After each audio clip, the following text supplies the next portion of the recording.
Sentence বানাতে গেলে সবথেকে বড় একটা সমস্যার বিষয় হয়ে দাঁড়ায় প্রেপোজিশন। কোন সিচুয়েশানে কোন ধরনের প্রেপোজিশন ইউজ করা যেতে পারে সেটাকেই কিন্তু ঠিকভাবে বুঝতেই আমাদের সময় লেগে যায়, তার জন্য লাইনগুলোকে ভালোভাবে গোছাতে পারি না। তো তাই জন্য এটা খুব ইম্পর্টেন্ট প্রেপোজিশনের ইউজটাকে বুঝে নেওয়া। তো এখানে আমি কিছু লাইনস এমন লিখেছি যে লাইনসগুলোর মধ্যে আমরা প্রেপোজিশনটা কোন সেন্সে এবং কোন জায়গায় কি ব্যবহার হচ্ছে সেটার বিষয় আমরা এখান থেকে দেখে নেব। খুব সিম্পল কিছু লাইনস আছে, একটা বেসিক বলতে পারো ফরম্যাট আমি তোমাদের দেওয়ার চেষ্টা করছি। বেশ কিছু ইন্টারেস্টিং প্রেপোজিশনের ইউজ দেখব। তো চলো দেখে নেওয়া যাক এই কনসেপ্টটা। So hello friends, this is Amit, welcome to my channel readers down. তো আজকে আমরা দেখব এই সমস্ত লাইনসগুলোর মধ্যে কোন ধরনের প্রিপোজিশন কোথায় কি আছে। আমি এখানে বাংলা লাইন লিখেছি, তার সাথে সাথে ইংলিশ লাইনটাও দিয়ে দিয়েছি, শুধু প্রিপোজিশনের জায়গাটা এখানে গ্যাপ আছে, আমরা সেইটাকে বুঝে বুঝে লাইনে বসাবো। তোমরা আমার করার আগেই করে ফেলো এবং কমেন্ট সেকশানে জানাতে পারো, দেখা যাক কতটা কি ঠিক হচ্ছে বা কোথায় কি চেঞ্জ করা দরকার আছে। তো চলো দেখা যাক। প্রথমে আমি স্কুলে যাচ্ছি, এই যে ফার্স্ট লাইনটা আমি স্কুলে যাচ্ছি, ট্রান্সলেট যদি করি আমরা দেখা যাচ্ছে আই অ্যাম গোয়িং, এটা ঠিক আছে, স্কুল এটা ঠিক আছে, কিন্তু এই যে মাঝখানটা এখানটাতে এই পয়েন্টে কোন প্রেপোজিশন আমি বসাবো, এই সেকশনটা মনে রাখবে। যখন কোনো জায়গায় যাওয়া বোঝায়, কোনো দিক বোঝায়, কোনো দিকে যাওয়া বোঝায়, তখন সেক্ষেত্রে আমরা টু প্রেপোজিশনের ব্যবহার করতে পারি। সেই সেন্স অনুযায়ী যেহেতু এটা স্কুলের দিকে যাচ্ছে, দিকে বোঝালে টু ব্যবহার হবে, তাই জন্য আমরা এখানে প্রেপোজিশন টু লিখব।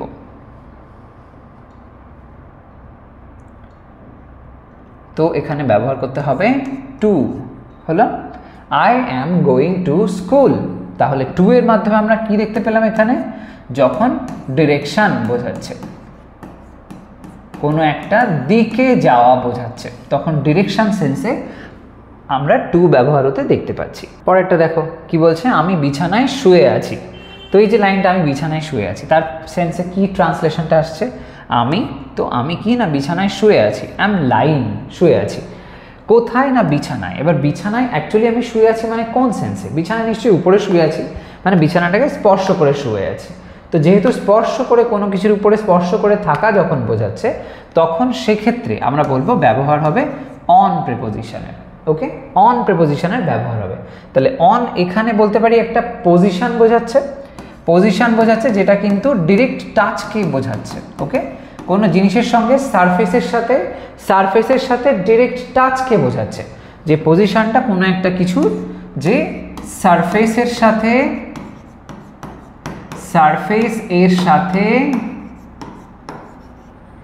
ডিরেক্ট টাচ, সারফেসের সাথে ডিরেক্ট টাচ বোঝাবে, এরকম সেন্সে অন ব্যবহার হয়। এবার এখানে কিন্তু আমরা যদি বলি যে ইনও তো হয়, লাইং ইন দ্য বেড, এটাও আমি দেখেছি, হ্যাঁ ইনও হয়, কিন্তু ইনের সেন্সটা কখন আসছে, যদি আমি এখানে লাইং ইন দ্য বেড বলতাম, তার মানে ওই যে বেড কভার বা হতে পারে যে বিছানাপত্র রয়েছে তার কভারের নিচে আমি রয়েছি, শীতকাল, এরকম সেন্সে ইউনো, তখন সেক্ষেত্রে ইন ব্যবহার হতে পারে। বাট এখানে এটা বিছানার উপরে স্পর্শ করে থাকা, তো সেই অর্থে অন হবে। তারপরে তুমি কি বাড়িতে আছো, তুমি কি বাড়িতে আছো, এই সেন্সটা কি হচ্ছে, are you dash home, are you dash home মানে বাড়িতে। এই তে বিভক্তিতে আমরা কি ব্যবহার করতে পারি, তে বিভক্তিতে অনেক কিছুরই ইউজ হয় অ্যাকচুয়ালি, তো ওইভাবে হয়তো পয়েন্ট করাটা এক্ষেত্রে সঠিক হবে না, তবে একটা পজিশন বোঝানো হচ্ছে, এখানেও পজিশন, এখানে যে পজিশনটা সেটা একটা কোনো জায়গার নির্দিষ্ট একটা সেন্স থেকে বুঝতে হবে, এটা কোনো কিছুর উপরে থাকা বা টাচ করে থাকা এরকম ম্যাটার নয়, একটা পজিশন, একটা অবস্থান বোঝানো হচ্ছে, এরকম সেন্স যখন আসে তখন সেক্ষেত্রে আমরা ব্যবহার করতে পারি অ্যাট। অ্যাট কেন, কারণ এটা ছোট জায়গা, যদি বড় জায়গা হতো তাহলে ইন হতো, ছোট জায়গার ক্ষেত্রে আমরা অ্যাট ব্যবহার করি। তো আর ইউ অ্যাট হোম, তো এখানে বলতে পারি আমরা যে এটা একটা অবস্থান বোঝালো, যেটা ছোট জায়গার পয়েন্ট অফ ভিউ থেকে বলা হয়েছে। তো সেই সেন্সে বলতে পারি যে এটা একটা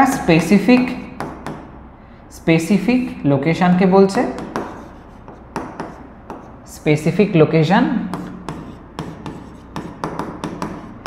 বলতে পারো একটা স্মল ওয়ান, একটা ছোট জায়গা, স্মল প্লেস, এরকম সেন্সে অ্যাট ব্যবহার করা যায়। ওকে, তারপরে সে বইটি টেবিলের উপর রেখেছে, এই সেন্সটা দ্বিতীয় লাইনটার সাথে কি মিলে যাচ্ছে না? ওখানেও তো আমি বিছানায় শুয়ে রয়েছি, তো সেই সেন্সে বিছানা স্পর্শ করে আছে। এখানেও তো টেবিলে বইটা রাখা আছে, তার মানে টেবিলে বইটা স্পর্শ করে আছে। তাহলে সে বইটি টেবিলের উপর রেখেছে। লাইন কি আছে? He put the book table dash the table. এটা অ্যাকচুয়ালি রেখেছে না বলে রেখেছিল এরকম বললে ভালো হতো। এটা অ্যাকচুয়ালি সিম্পল পাস্টে আমি বলতে চেয়েছি। তো এখানে রেখেছে থেকে বেটার হচ্ছে বাংলা লাইনগত দিক থেকে দেখতে গেলে রেখেছিল এরকম। অ্যাকচুয়ালি রেখেছে হলে ওটা মানে প্রেজেন্ট পারফেক্ট হয়ে যাচ্ছে, তখন সেক্ষেত্রে হি হ্যাজ পুট এরকমভাবে বলা যেতে পারে। আমি এটা রেখেছিল অর্থে বলেছি। যাই হোক, তো he put the book dash the table. Dash the table মানে এখানে তাহলে সেম ম্যাটার আসছে, অন দ্য টেবিল, টেবিলের উপরে স্পর্শ করে। যদি টেবিলের নিচে হতো, টেবিলের একদম তলায় হতো, তাহলে আন্ডার হতো এরকমভাবে। তাহলে বলতে পারি অন ঠিক ওই আগের মতনই সেন্সটা হাইলাইট করলো, যে সারফেসের সাথে ডিরেক্ট একটা টাচ বোঝাচ্ছে, ডিরেক্ট একটা কন্ট্যাক্ট বোঝাচ্ছে। তারপরে নেক্সট ওয়ানটা দেখো, আমি তোমার জন্য অপেক্ষা করছি। আমি তোমার জন্য অপেক্ষা করছি। এখানে কি হবে? আমি অপেক্ষা করছি, কাজটা চলছে, তো সেই সেন্সে প্রেজেন্ট কন্টিনিউয়াস হয়েছে, তাই কি হলো? আই অ্যাম ওয়েটিং এটা এসছে। এবার কার জন্য অপেক্ষা করছি? তোমার জন্য। জন্য অর্থ যখন আসে জানবে সেখানে আমরা ফর ব্যবহার করি। তাহলে I am waiting for you, for এর ব্যবহার হলো। তাহলে আমরা কি বলতে পারি? এটা প্রধানত একটা পারপাসকে পয়েন্ট করছে। একটা পারপাস আছে তার, যে সে তার জন্য অপেক্ষা করছে, তার সাথে দেখা করতে চায়, এরকম একটা সেন্সে। তারপরেরটা, আমি জানলার পাশে দাঁড়িয়ে আছি। আমি জানলার পাশে দাঁড়িয়ে আছি। জানলার পাশে মানে জানলার ঠিক পরে এরকম একটা সেন্সে, এই অর্থে আমি এটা বলেছি। তো এখানে দাঁড়িয়ে আছি মানে বর্তমানে কাজটা আমি করছি, তাহলে প্রেজেন্ট কন্টিনিউয়াস হলো। তাই হি ইজ স্ট্যান্ডিং হলো, হি ইজ স্ট্যান্ডিং। তারপরে এদিকে আছে উইন্ডো, জানলার কাছে দাঁড়িয়ে আছি, পাশে দাঁড়িয়ে আছি, এরকম সেন্সে কি বলবো? By the window. বাই মানে কিন্তু দ্বারা সবসময় হয় না, যেটা আমরা প্যাসিভে দেখি, ভিন্ন ভিন্ন অর্থে হয়।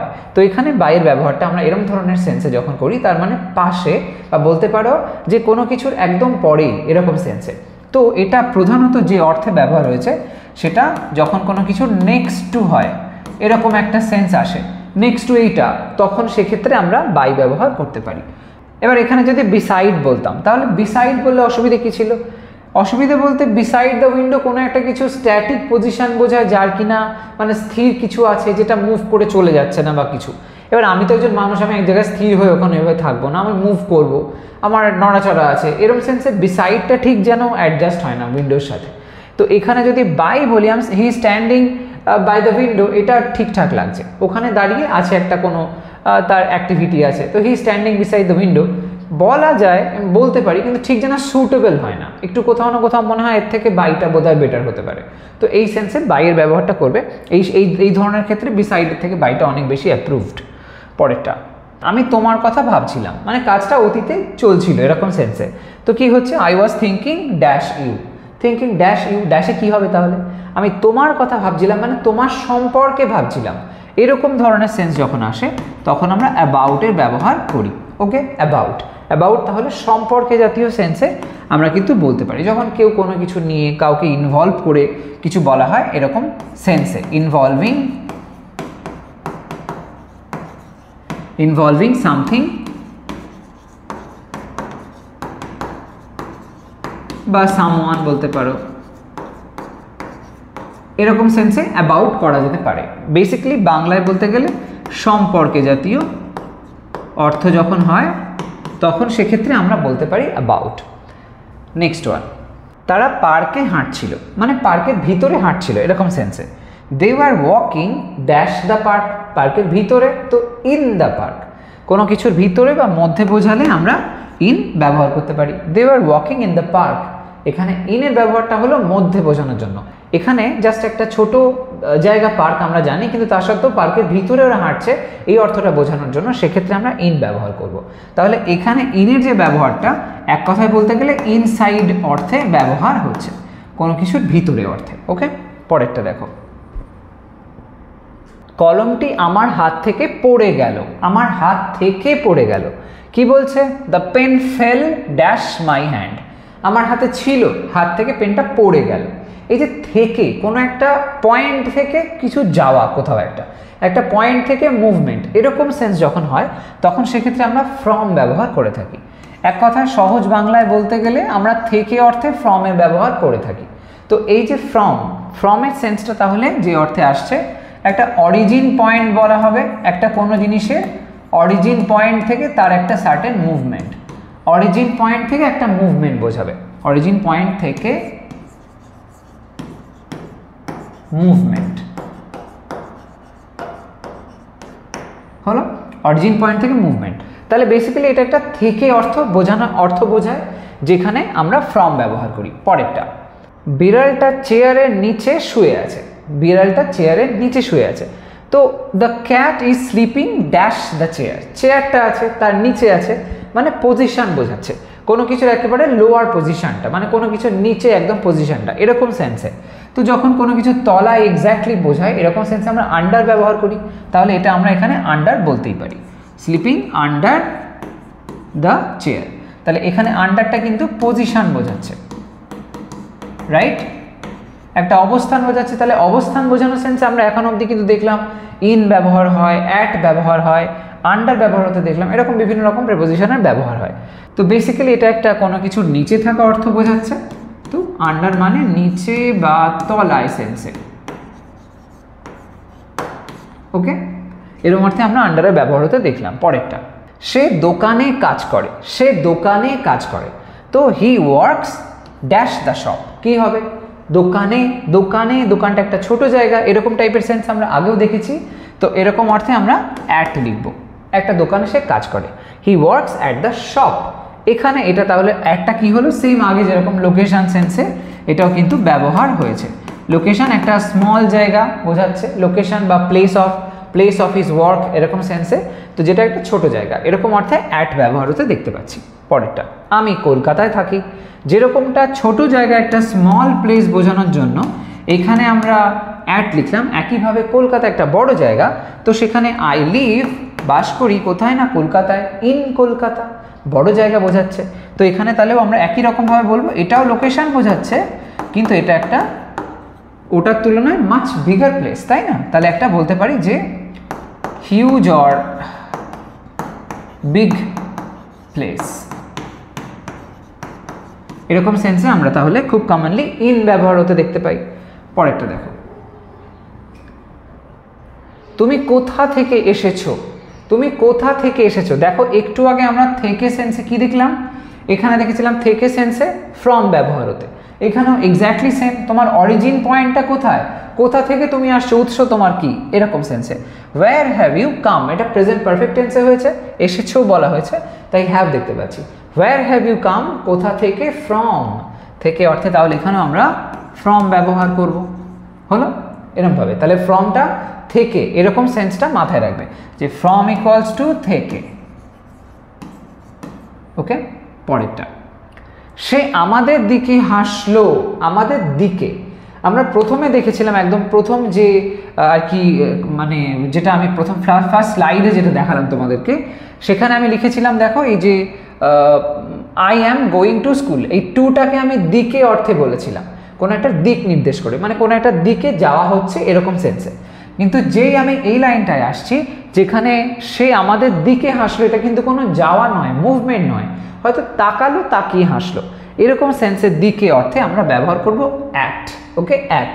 হি smiled at us, he smiled at us, ওকে।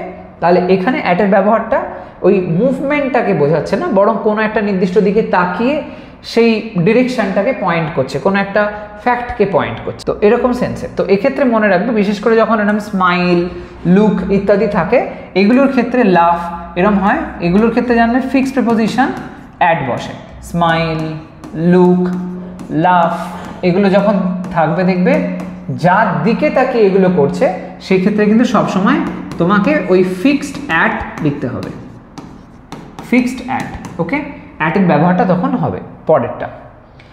পরেরটা, পাখিটা গাছের উপর বসে আছে, গাছের উপর বসে আছে মানে কিন্তু বুঝতে হবে গাছের ডালে, মানে ডাল টাচ করে বসে আছে, কোনো কিছুর উপরে স্পর্শ করে আছে, অন, তো সেটাই আমরা এখানে লিখব।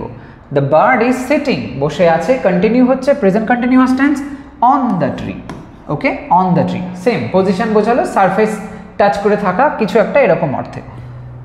পরেরটা, আমি সকাল 6টায় উঠি, সকাল 6টায় উঠি।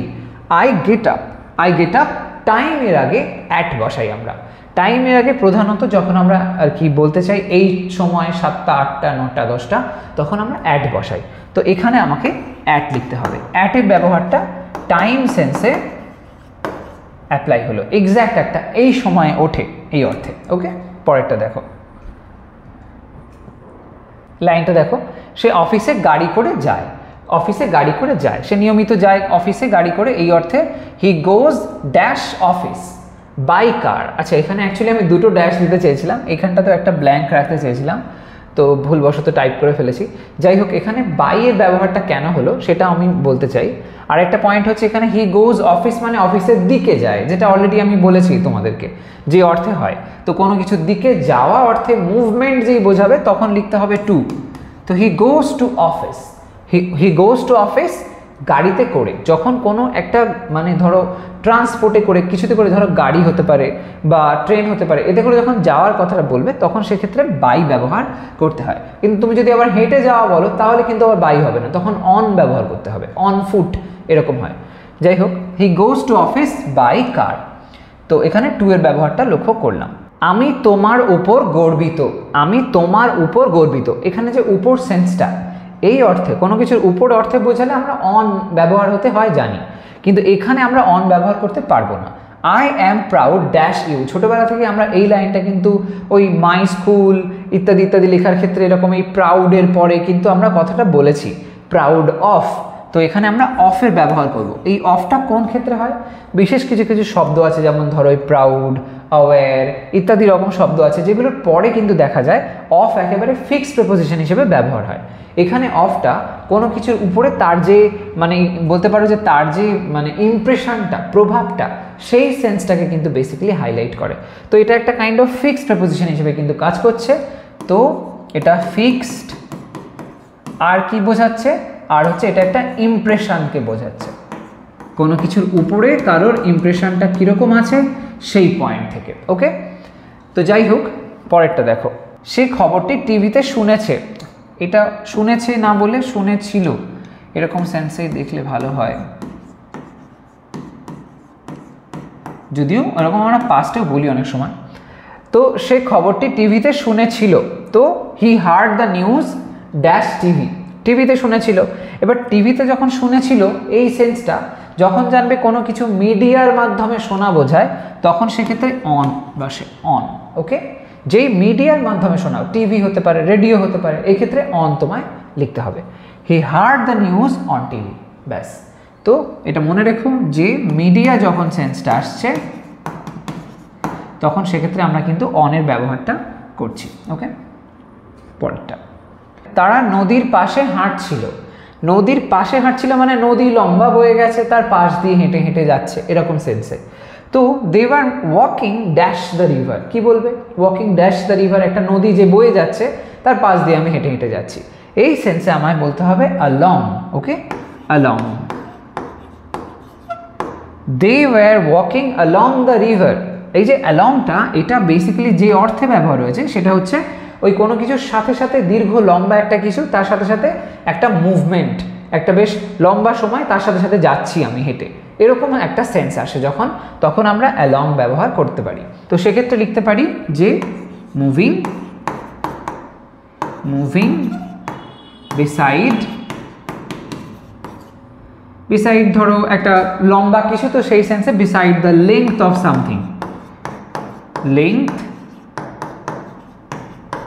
of something, এরকম একটা সেন্সে কোনো কিছুর একটা লেন্থ বরাবর আমি হাঁটতে শুরু করলাম, আমি যেতে শুরু করলাম, এরকম সেন্সে আমরা along এই অর্থে বলতে পারি। তো এই সমস্ত কিছু ভেরি কমন প্রিপোজিশন নিয়ে আজকে একটা বলতে পারো প্র্যাকটিস শিট আমরা দেখলাম, কভার করলাম আমি এখানে।